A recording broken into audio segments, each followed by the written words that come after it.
ও আমার ভাইজানেরা, ও সোনার মানিকেরা, নবী আমার দিন ও দুনিয়ার বাদশাহ হাবিবুল্লাহ জনাবে মুহাম্মদ রাসূলুল্লাহ সাল্লাল্লাহু আলাইহি ওয়াসাল্লাম নবী আমার আল্লাহ নবী সাহাবীদেরকে নিয়ে বসে দ্বীনের শরীয়তের কথা আলোচনা করছিল।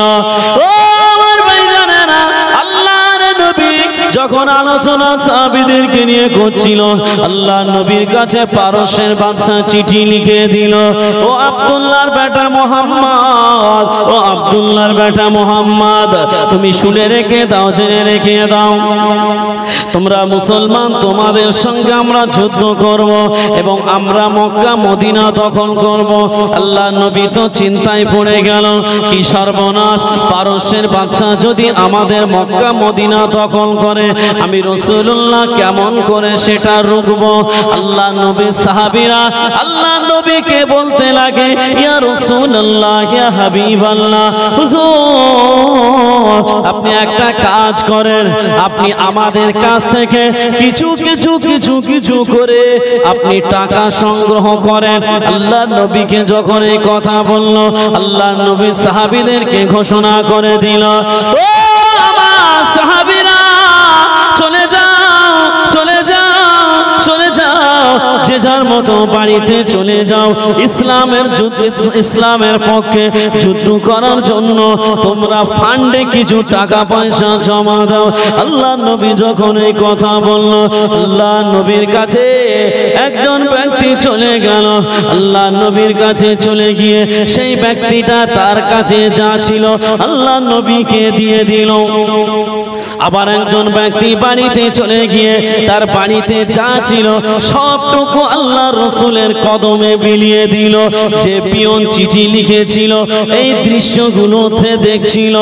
ও আমার ভাইজানেরা, দেখতে পাওয়া গেল সকলে যে যা পেরেছে আল্লাহ রাসূলের হাতে তুলে দিয়েছে, ইসলামের উন্নতির জন্য তুলে দিয়েছে।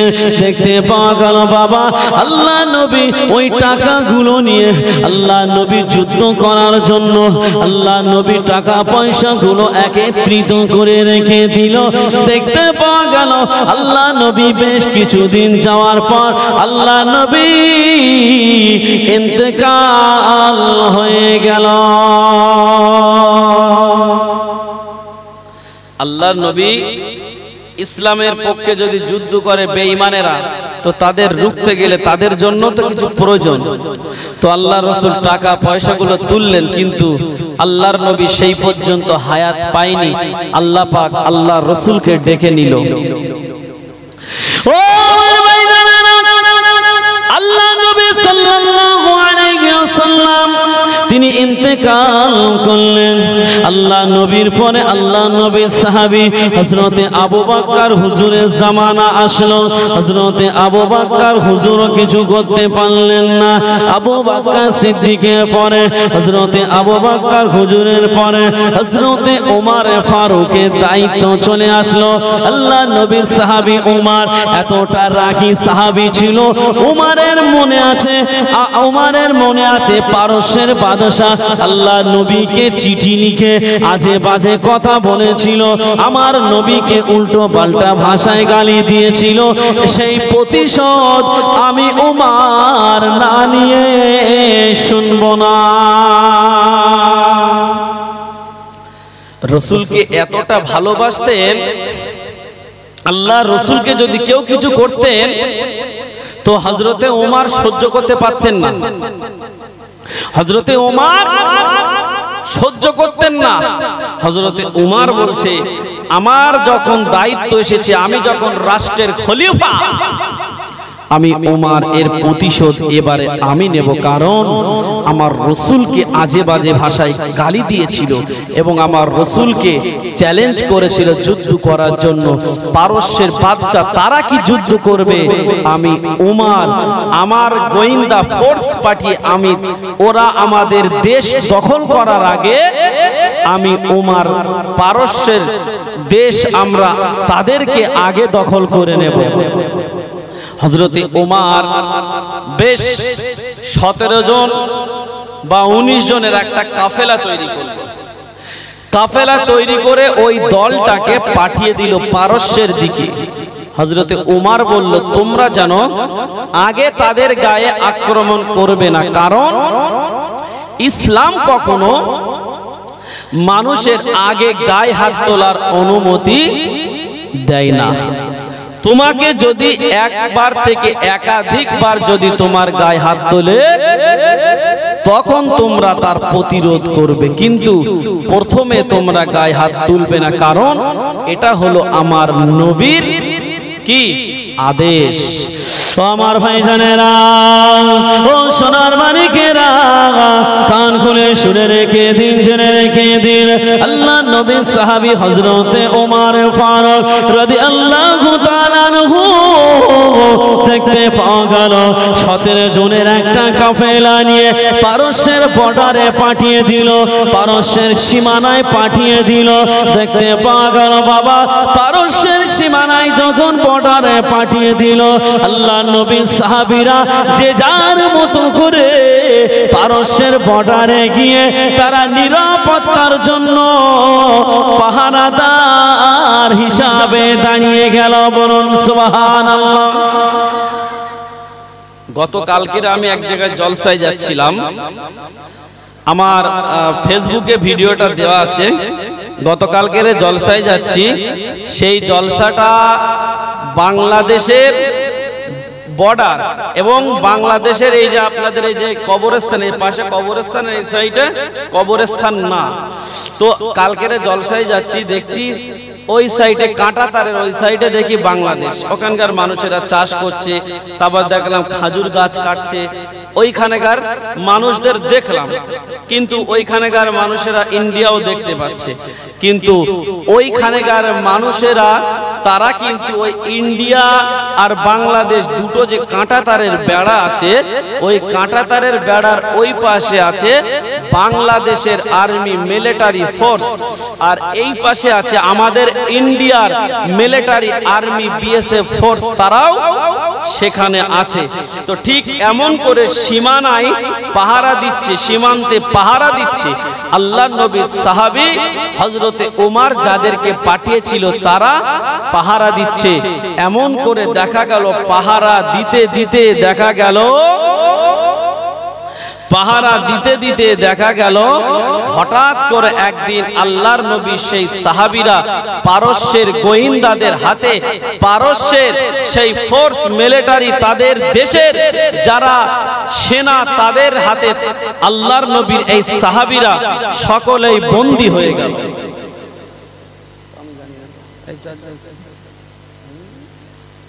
আল্লাহর নবীর সাহাবীরা সেই পারস্যের বাদশা তাদের সেই গোয়েন্দার হাতে তারা কি হয়ে গেল, বন্দী হয়ে গেল, ধরা পড়ে গেল।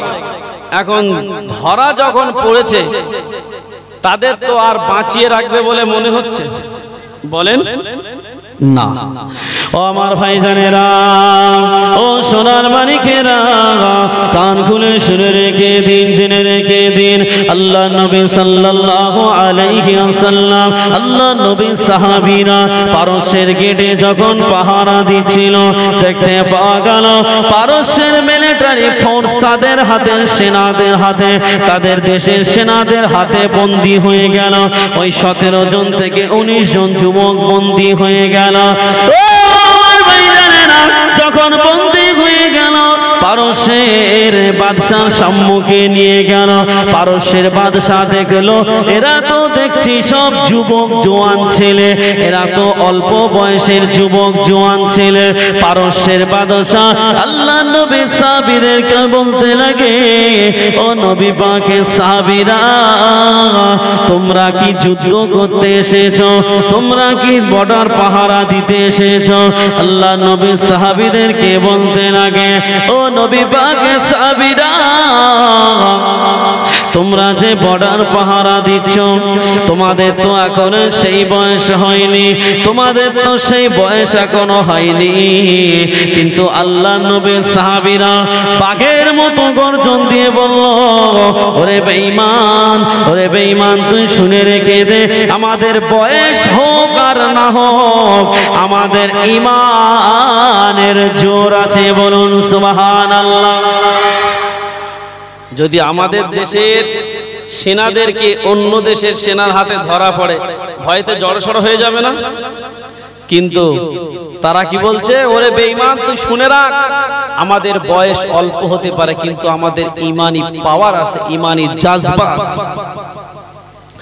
ও আমার ভাইজানেরা, আল্লাহ নবী সাহাবীদেরকে বলতে লাগে, ও নবী পাকের সাহাবীরা, তোমরা শুনে রেখে দাও, জেনে রেখে দাও, তোমাদের জাহানে মারব না, তোমাদেরকে মেরে দেব না, তবে তোমাদের একটা কথা আমি বলে দেই, শুনে নাও। তোমরা শুধু এতটুকু বলো, আল্লাহ নবীকে একটা গালি দাও, আল্লাহ নবীকে যদি একবার গালি দাও, আল্লাহ নবীকে একবার গালি দেওয়ার সঙ্গে সঙ্গে তোমাদেরকে আমরা আজাদ করে দেব। আল্লাহ নবী সাহাবীরা বলতে লাগে, ওরে বেঈমান, ওরে বেঈমান, ওরে বেঈমান, তুই শুনে রেখে দে, জেনে রেখে দে, আমার ধনে যতক্ষণ জান থাকবে, আমাদের ধনে যতক্ষণ জীবন থাকবে, এক মুহূর্তের জন্য আল্লাহ নবীকে কটু কথা বলবো না, বলুন সুবহানাল্লাহ। জোরে বলে নারায়ে তাকবীর, নারায়ে তাকবীর। বলছে এক মুহূর্তের জন্য আল্লাহর নবীকে কটু কথা আমরা বলবো না, জীবন দিতে রাজি, মরতে রাজি, কিন্তু রাসূলের অপমান আমরা সহ্য করতে রাজি না। ও ও সোনার মানিকেরা, আল্লাহ নবী সাহাবীরা বলল, ওরে বেঈমান, তুই শুনে রেখে দে, জেনে রেখে দে, আল্লাহ নবী নামে একটা আজে বাজে কথা বললে তোর বুকে এমন করে লাথি মারবো, তোর বুকের হাড় ভেঙে পিছনে চলে যাবে। ও আমার ভাই জানেরা, আল্লাহ নবী সাহাবীরা সেই দেশের মন্ত্রী, দেশের বাদশাকে এমন কথা বলল, তার প্রেস্টিজে লেগে গেল। আল্লাহ নবী সাহাবীদেরকে বলতে লাগে, তবে একটা কথা তোমাদেরকে বলি, তোমরা শুনে নাও, তোমরা হলে যুবক জওয়ান, তোমরা যদি আমাদের এই কথায় রাজি হয়ে যেতে, তোমাদেরকে আমরা এই এলাকার টপ র্যাঙ্কের সুন্দরী সুন্দরী নারীকে তোমাদের কাছে দিতাম। বলছে এলাকার টপ র্যাঙ্কের সুন্দরী সুন্দরী নারী তোমাদেরকে দেওয়া হবে, শুধু জাস্ট একবার বলো যে রসুলকে আমরা মানি না, বা রসুলকে একটা গালি দাও। বলছে না, আমরা জীবন দেব, কিন্তু রসুলকে আজে বাজে কথা বলবো না। কত ঈমানের পাওয়ার দেখে আল্লাহর নবী সাহাবীরা, তাদের ঈমানটা নেওয়ার জন্য বেঈমানেরা সব সময় দেখবেন চক্রান্ত করে, মহিলাদেরকে ঠেলে দিয়ে, মহিলাদেরকে আগিয়ে দিয়ে ঈমানদারের ঈমানটা হরণ করার চেষ্টা করে। তাই ঈমানদারকে রুখতে গেলে, ঈমানদারকে রোখার জন্য নারীর লোভ দেখিয়েছে। দেখতে পাওয়া গেল বাবা, আল্লাহর নবী সাহাবীরা রাত হয়ে গেল, রাত হয়ে গেল, এক একজনকে একটা ঘরে বন্দি করে দিল, এক একজনকে একটা ঘরে বন্দি করে দিল, দিয়ে এলাকার টপ র্যাঙ্কের সুন্দরী সুন্দরী রমণী নারীকে নিয়ে এসে তাদেরকে উলঙ্গ করে একজন সাহাবীদের ঘরের মধ্যে একটা সুন্দরী নারীকে তাদের ঘরের মধ্যে ঢুকিয়ে দিল। এখন যদি এই এরকম পজিশনে যদি আমাদের কাউরও দেয়, তাহলে আমাদের মাথা ঠিক থাকবে বলে মনে হয়? আমাদের যা ঈমান, আমাদের যা ঈমান, আমরা মনে হয় ঈমান ওই জায়গায় গিয়ে ধরে রাখতে পারবো বলে মনে হয় না, কিন্তু নবী পাকের সাহাবীদের ঘরে এক একটা অলঙ্গ টপ র্যাঙ্কের সুন্দরী নারী দিয়ে ঘরের দরওয়াজা লাগিয়ে দিল। ও সোনা মানিকেরা, কান খুলে শুনে রেখে দিন, জেনে রেখে দিন। দেখতে পাওয়া গেল আল্লাহ নবী সাহাবীরা, রাত গভীর হয়ে গেল, আল্লাহ নবী সাহাবীদের ঘরে এক একটা করে যখন নারী ঢুকিয়ে দিল, এক একটা করে মহিলা ঢুকিয়ে দিল, আল্লাহ নবী সাহাবীরা আল্লাহ পাকের ইবাদতে আল্লাহু আকবার বলে দাঁড়িয়ে গেল, আল্লাহর ইবাদত করা শুরু করে দিল। দেখতে পাওয়া গেল বাবা আল্লাহ নবী সাহাবীরা নামাজ শেষ করে সালাম ফিরিয়ে কোনো দিকে না তাকিয়ে আবার আল্লাহু আকবার বলে আল্লাহ পাকের ইবাদতে মশগুল হয়ে যায়। আল্লাহ পাকের ইবাদতে সাহাবীরা মশগুল হয়ে যাচ্ছে, কিন্তু একটা বারের জন্য ভাবছে না যে আমার ঘরে সুন্দরী নারী আছে। ঈমান কার বলে দেখুন। ও আমার ভাইজানেরা, আল্লাহ নবী সাহাবীরা যখন একবারের জন্য তাকায় না, সালাম ফিরায়, সালাম শেষ করে আবার নিয়াত করে নামাজে দাঁড়িয়ে যায়। অনেকক্ষণ পরে মহিলার মাথায় বুদ্ধি আসলো, যখন ডান দিকে সালাম ফিরায় মহিলাটা উলঙ্গ হয়ে ডান দিকে বসতে লাগলো। আল্লাহ নবী সাহাবীরা মহিলাটির দিকে তাকায় না, আবার মহিলাটা বাম দিকে এসে বসলো, বাম দিকে সালাম ফিরানো, মহিলার দিকে তাকালো না। আল্লাহ নবী সাহাবীরা আবার নিয়াত করে দাঁড়িয়ে গেল। বলুন সুবহানাল্লাহ। এর নাম হচ্ছে ঈমান। এর নাম কি? ঈমান। সাহাবীদের ঘরে মহিলা দিয়েছে, কিছু করছে না, আর আমরা ফোন করে বলছি কোথায়, চলে আসো রাত 12টার পরে আমাদের ঘরে চলে আসো। সে বাইরাম বাড়ি নেই, সে বাইরাম বাড়ি নেই, তুমি চলে আসো। আমরা নিজেরা ডেকে নেই, কিন্তু সাহাবীদের পাশে মেয়ে আছে সুন্দরী, কিন্তু তারা একবারের জন্য তাদের দিকে ফিরে তাকায় না, তারা শুধু আল্লাহ আল্লাহর রাসূলকেই চিনেছে। বলুন সুবহানাল্লাহ। ও আমার ভাইজানেরা, আল্লাহ নবী সাহাবীরা দেখতে পাওয়া গেল বাবা এমন করে নামাজ পড়তে পড়তে ফজরের সময় হয়ে গেল। ওই মহিলাটি ঘর থেকে অধৈর্য হয়ে বাইরে চলে এসে পারস্যের বাদশাকে বলছে, ও পারস্যের বাদশা, কাদের কাছে আমাদের পাঠিয়েছো? ওরা মানুষরা ফারিস্তা, আমরা কিছুই বুঝতে পারলাম না, ওদের মধ্যে যৌবন বলে কিছুই নাই।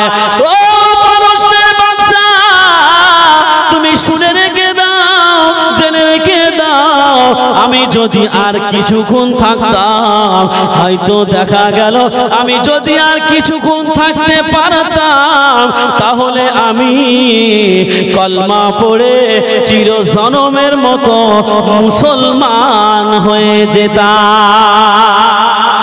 জোরে হলো না? বলছে আমি যদি আর কিছুক্ষণ থাকতাম, মনে হয় আমি কলমা পড়ে মুসলমান হয়ে যেতাম, আমি খ্রিস্টান ধর্ম চেঞ্জ করে আমি মুসলমান ধর্ম গ্রহণ করে নিতাম। আল্লাহ নবী সাহাবীদেরকে এই ফোন দিয়ে এতেও কোনো কাজ হলো না। আবার মিটিং বসালো, বৈঠক করলো যে ওদেরকে কি করলে ওদেরকে দমানো যাবে, ওদের ঈমানটা হরণ করা যাবে। আল্লাহ নবী সাহাবীদেরকে কি করে জব্দ করছে দেখুন। বলছে তাহলে এক কাজ করো, ওদের খাবার দাবার বন্ধ করে দাও। কি বন্ধ করে দাও? এই কথা বলেন। খাবার বন্ধ করে দাও, ওদের খাবার দেওয়া হবে না। যদি কারোর খাবার না দেওয়া হয়, তার সব চালাকি ঘুচে যাবে। ডাক্তার ফিট করে দিয়েছে, ডাক্তারকে বলেছে এদেরকে খাবার দেওয়া হবে না, তবে একটা কথা মনে রেখে দেবে, যখন দেখবে একেবারেই খাবার না দিলে মারা যাবে, ওই মোমেন্টে আমার খবর দেবে, তখন তাদের আমি খাবার পাঠাবো। ভালো করে বুঝবেন, আমি কিন্তু এই রমজান মাস বলে এই সম্পর্কে কিন্তু এই বক্তব্যটা আপনাদের সম্মুখে তুলে ধরছি। এরপরেও যদি রোজা না রাখেন, আল্লাহ কিন্তু এই কবর কিন্তু পাশে আছে। আপনি মারা যাবেন, আপনার নাম হয়ে যাবে লাশ, তার আগে কবরে চলে যাবে আছেলা বাঁশ। রেডি থাকবেন কিন্তু, খবরদার রমজান মাসে কিন্তু কি করবেন না, রোজা কাজা করবেন না। দেখেন আল্লাহ নবীর সাহাবীরা কিভাবে কষ্ট পাচ্ছেন, বলছেন ডাক্তার ফিট করে দিল, দিয়ে বলছে খেয়াল রাখবে, যখন দেখবে আর হচ্ছে না তখন আমার খবর দেবে, তখন আমি ওদেরকে একটা ব্যবস্থা করব। ও আমার ভাইজানেরা, ও সোনার মানিকেরা, দেখতে পাওয়া গেল বাবা আল্লাহ নবী সাহাবীদেরকে ঘরের মধ্যে বন্দী করে দিল। আল্লাহ নবী সাহাবীদেরকে একদিন চলে যায়, 2 দিন চলে যায়, এমন করে করে দিন চলে যায়, কিন্তু আল্লাহ নবী সাহাবীদেরকে কোনো খাবার খেতে দেয় না। আমি আপনি যদি রোজা রাখি, হয়তো দিনের বেলাটুকু খাই না, কিন্তু মাগরিবের পরের থেকে সেই সেহরি শেষ হওয়ার আগ পর্যন্ত মোটামুটি গরু যেরকম জামনা খায়, ওরকম করে সারা দিনের খাবারটা গরুর মতন করে জামনার মতন করে পিছাই হবে।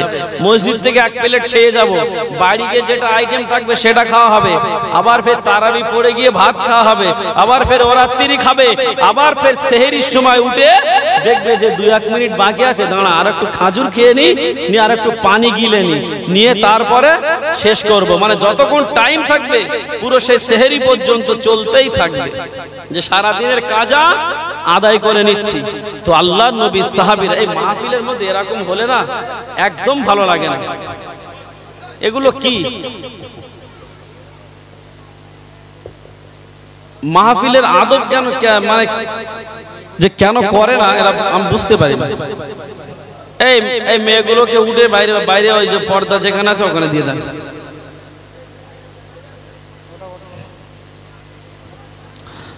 যে কথা আলোচনা করছিলাম, আল্লাহর নবী সাল্লাল্লাহু আলাইহি ওয়াসাল্লামের সাহাবীদেরকে একটা ঘরের মধ্যে বন্দী করলো, করে এমন করে দিন চলে যাচ্ছেন, 1 দিন 2 দিন 3 দিন 4 দিন 5 দিন 6 দিন 7 দিন, এভাবে দিন গড়িয়ে যাচ্ছে, কিন্তু আল্লাহর রাসূলের সাহাবীদেরকে খেতে দেয় না। ও সাহাবীরা, আল্লাহ নবী সাহাবীরা এমন করে দেখা গেল বাবা, 1 দিন চলে যায়, 2 দিন চলে যায়, এমন করে যেতে যেতে একটানা 19 দিন পার হয়ে গেল। আল্লাহ নবী সাহাবীরা আর সহ্য করতে পারে না, জীবনটা চলে যায় চলে যায়, আর হয়তো বাঁচবে না। ডাক্তার এমন সময় পারস্যের বাচ্চাকে খবর দিল, ও পারস্যের বাচ্চা রে, আর মনে হয় আল্লাহ নবী সাহাবীরা বাঁচবে না, চলে যাও চলে যাও।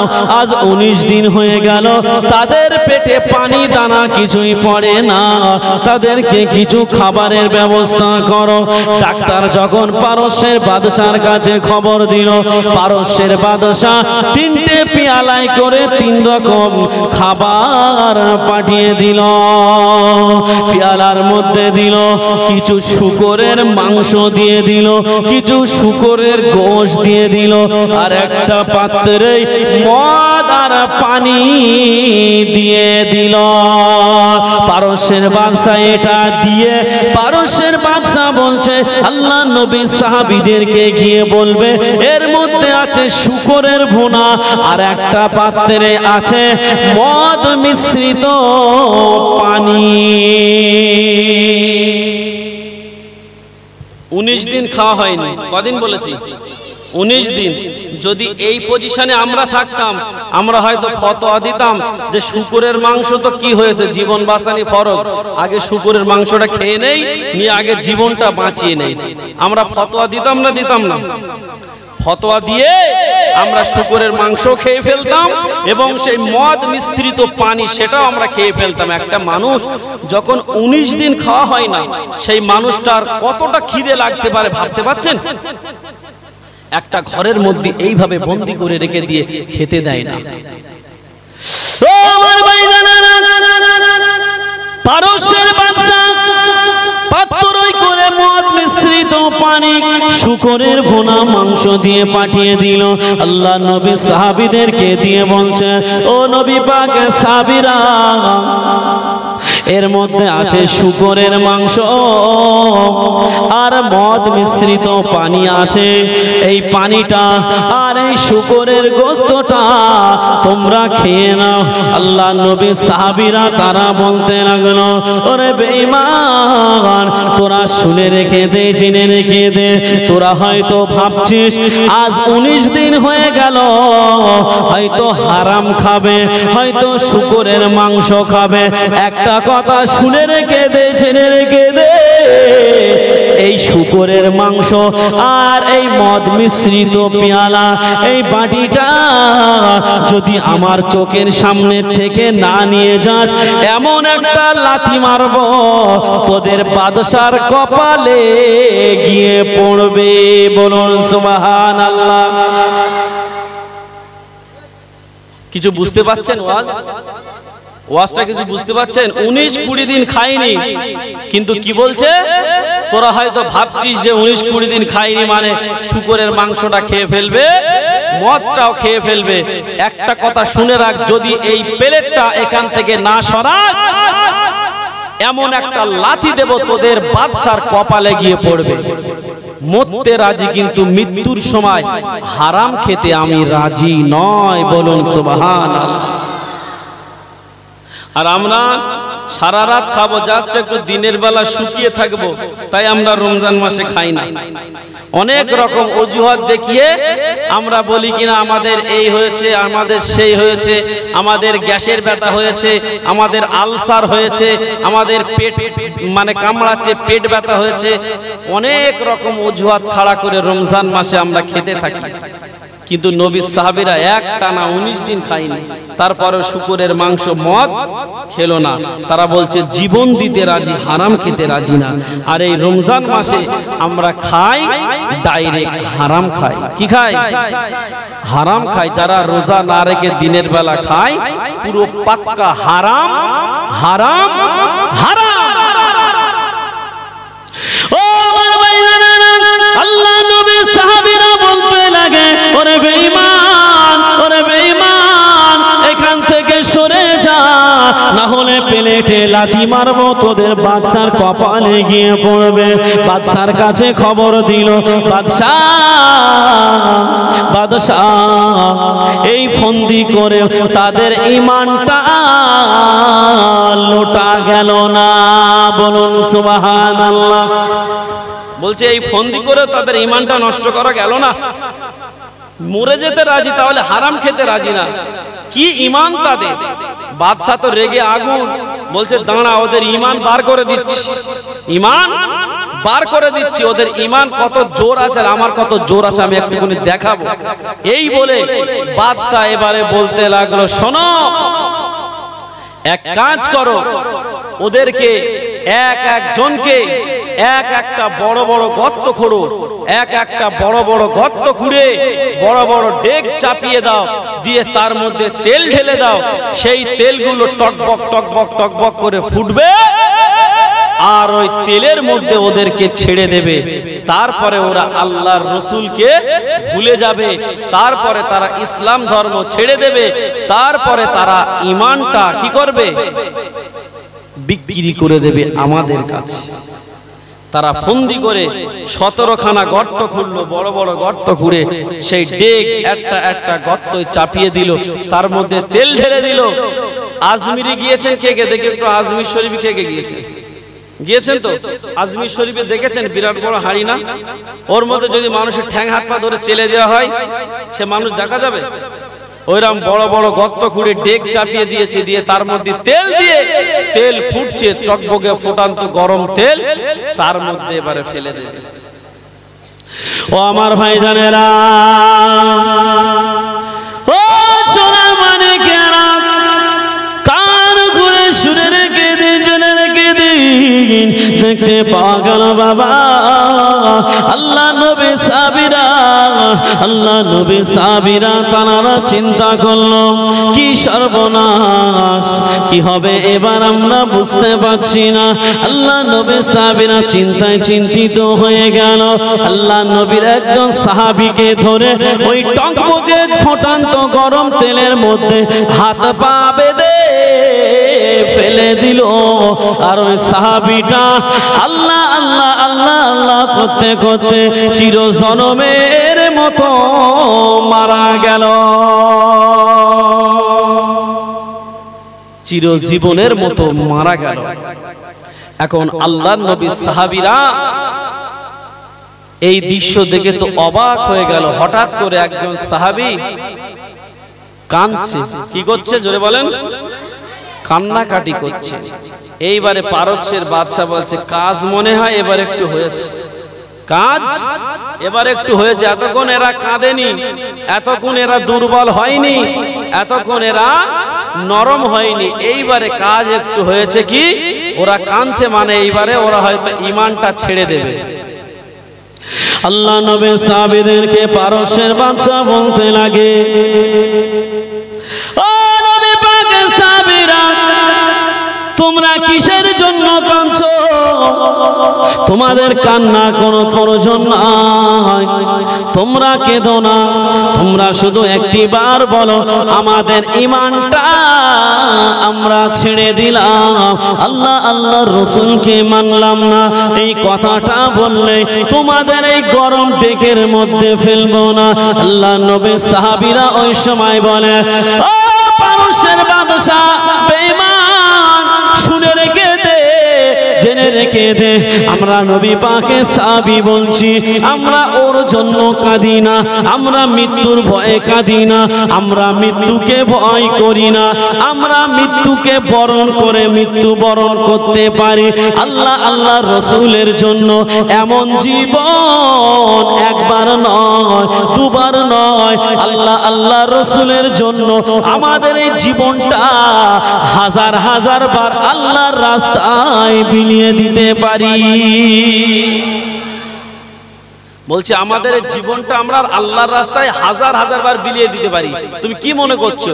তুমি হয়তো ভাবছো যে মৃত্যুর ভয়ে কাঁদছি, না। তবে কিসের জন্য কাঁদছো? পারস্যের বাদশা বলছে কিসের জন্য কাঁদছো? যখন এই কথা বলল, আল্লাহর নবী সাহাবী ওই সময় বলতে লাগলো, আল্লাহর নবী সাহাবী পারস্যের বাদশাকে বলল, ও পারস্যের বাদশা, তুমি শুনে রেখে দাও, জেনে রেখে দাও, আজ তুমি যাকে তেলের মধ্যে ডুবিয়ে মেরে ফেললে ও আমার ছোটবেলার বন্ধু ছিল। ছোটবেলা থেকে ওর সঙ্গে আমার প্রতিযোগিতা হতো। ও যদি আল্লাহর রাস্তায় 1 টাকা দান করত, আমি আল্লাহর রাস্তায় 2 টাকা দান করতাম। ও যদি আল্লাহর জন্য 1 রাকাত নামাজ পড়তো, আমি আল্লাহর জন্য 2 রাকাত নামাজ পড়তাম। ও যদি আল্লাহর জন্য 1 ঘন্টা ইবাদত করত, আমি তার চাইতে 2 ঘন্টা ইবাদত করে সমস্ত প্রতিযোগিতায় আমি ফার্স্ট ছিলাম। তা সে আমার সঙ্গে কোনোদিন আল্লাহর ইবাদত করে পারতো না। আর আজকের দিনেতে ও মৃত্যুবরণ করে আমার আগে জান্নাতে পৌঁছে গেল, আমি তার আগে জান্নাতে যেতে পারলাম না।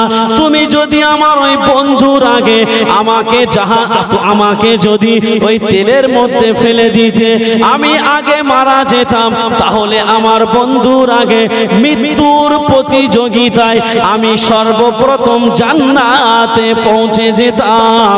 আমাকে আগে না মারার কারণে আমি ওই জন্য কাঁদতেছি। বাদশা তো অবাক, বলছে কি সর্বনাশ, এরা মানুষ না অন্য কিছু? বলছে মরবে বলে মরার প্রতিযোগিতা করছে, মরার জন্য কাঁদছে যে আমাকে আগে কেন মারলে না, আমার বন্ধুকে আগে মারলে, আমি আগে মরবো, আমাকে না মেরে তুমি আমার বন্ধুকে মেরে আমার ক্ষতি করলে। কি ক্ষতি? ও মারা গিয়েছে, শহীদ হয়ে গিয়েছে, আল্লাহর জান্নাতে আমার আগে পৌঁছে গেল। কিন্তু এই পর্যন্ত মারা যাওয়ার আগ পর্যন্ত কোনোদিন আমার সঙ্গে কোনো প্রতিযোগিতায় আমার বন্ধু আমার চাইতে ফার্স্ট হতে পারেনি। কিন্তু আজকের আমার বড় ক্ষতি করলে আমার বন্ধুকে তেলের ডেগের মধ্যে প্রথমে ফেলে দিয়ে তাকে মেরে জান্নাতে প্রথমে পৌঁছে দিলে। বাদশা চিন্তা করছে এদের সঙ্গে আর হবে না, কেননা এরা মরার জন্য প্রতিযোগিতা করছে। তাহলে কি করা যায়? কোন রকম কোন ফন্দিতে কাজ হয় না। দেখতে পাওয়া গেল বাবা অবশেষে সেই পারস্যের বাদশা দেখছে এদের সঙ্গে তো পারা যাবে না।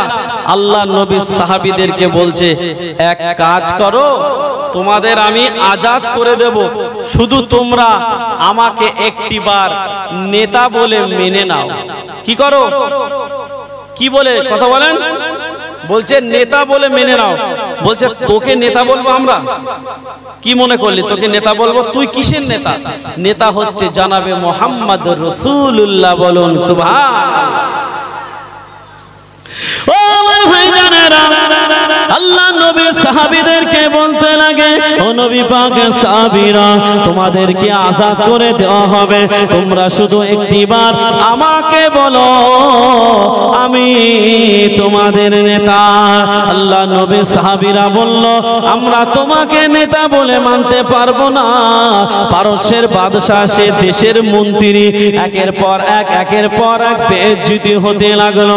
দেখতে পাওয়া গেল বাবা পারস্যের বাদশা অবশেষে বলে তোমাদের আজাদ করে দেব, তবে তোমরা এক এক করে আমার কপালে চুমা দিয়ে যাও। আমার কপালে চুমা দেবে, আমরা তোমার আজাদ করে দেব। বলুন সুবহানাল্লাহ। আল্লাহ নবী সাহাবীরা বলতে লাগলো ও পারস্যের বাদশা তুই পাক্কা একটা বেঈমান, তোর কপালে চুমা আমরা দেব না। দেখতে পাওয়া গেল পারস্যের বাদশাকে বলতে লাগলো ও পারস্যের বাদশা রে, তবে তুমি শুনে রেখে দাও, জেনে রেখে দাও, আমার হাত তোমার কপালের উপরে থাকবে। আমার হাতে আমার বন্ধুরা চুমা দেবে, তুমি মনে করবে তোমার কপালে চুমা দিচ্ছে। তুমি যদি এটা মানতে পারো তাহলে হবে, তা না হলে হবে না। বলুন সুবহানাল্লাহ। বলছে আমার হাতটাও তোমার কপালে ঠেকাবো না, চুমা দেওয়া তো দূরের কথা, আমার হাতটা তোমার কপালের থেকে এরকম দূরে থাকবে। আমার হাতে চুমা দেবে, তুমি মনে মনে করবে যে তোমার কপালে চুমা দিচ্ছে। মানে সিস্টেমটা কেমন হয়েছে বলেন তো? জরির ভিতরে মিষ্টি থাকবে, জরি ধরে চাটতে বলতেছে, যে জরির উপর দিয়ে চাটো, মনে করবে আমি মিষ্টি চাটতেছি। জরির উপর দিয়ে মিষ্টি চাটতে টেস্ট পাওয়া যাবে? যাবে না তো। এখন পারস্যের বাদশা দেখছে আমি একটা দেশের নেতা, দেশের মন্ত্রী, আর আমার প্রেস্টিজ এইভাবে হাম্পার করে দিচ্ছে। যাক তোমরা ওটাই করো, আমি মনে মনে করব যে আমার কপালে চুমা দিচ্ছ। আল্লাহ নবী সাল্লাল্লাহু আলাইহি ওয়াসাল্লামের সাহাবীরা একে একে চুমা দিতে লাগলো। আল্লাহ নবী সাহাবীদেরকে আজাদ করে দিল। ও আমার ভাইজানেরা, এমন করে করে দেখতে পাওয়া গেল পারস্যের জমিনে আমার আল্লাহ পাকের দিন কায়েম হয়ে গেল। পারস্যের জমিনে আমার আল্লাহ পাক ইসলামের পতাকা তুলে দিল।